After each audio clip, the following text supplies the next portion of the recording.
Assalamu алейкум, урматтуу мекендештер, Талас тургундары, Талас жарнама YouTube каналыбыздын көрүүчүлөрү, катталуучулары.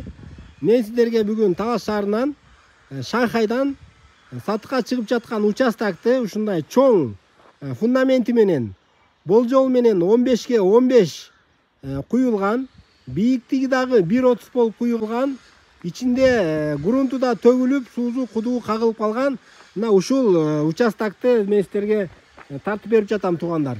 Тагыраак дареги мен сиздерге айтып берейин. Бул мен турган көчө Чолпонбай көчөсү.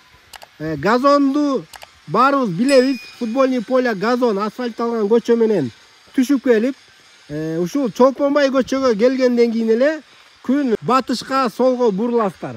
Болжол менен бир 300 метрден кийин эле оң тарапта ушундай жанаша турган фундаменти куюлган участоктарды көрө аласыздар. Ушул участоктун эле күн чыгыш тарабындагы мынакей ушул участокты карап көрүңүздөр туугандар. Участоктун аянты жалпы 4,5 сотик. Ал эми ушул фундаментине баа бере турган болсоңуздар, бардык арматуралары менен токулган, касы бийик кылып 1.30 кылып караңыздар. 1.30 кылып аябай жакшы фундаментти куюп коюшкан экен. Ушундай эркерный форматта.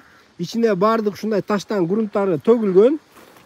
Жана ушул жерге туугандар кудугундагы кагып суузун чыгарып койгон экен.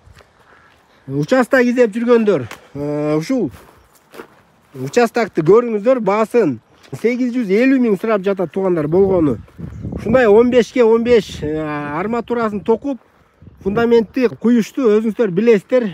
Ушул фундаментке эле болжол менен бир 300-400 миңге жакын акча кетип калса керек. Бул сиздерге даяр куюлган, грунт менен төгүлгөн болгону 850 миң сурап жатышат. Өзүңүздөр дагы вариантыңыздарды айтып көрсөңүздөр болот. Бул жака туугандар мал бакканга дагы чынында ыңгайлуу жер. Ушу күн батыш тарабын караңыздар, жайыттар кенен.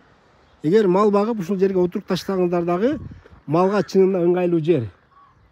Туугандар, видеого лайк басып коюңуздар. Эгер ушул участок жакса, төмөндөгү номерге чаласыздар.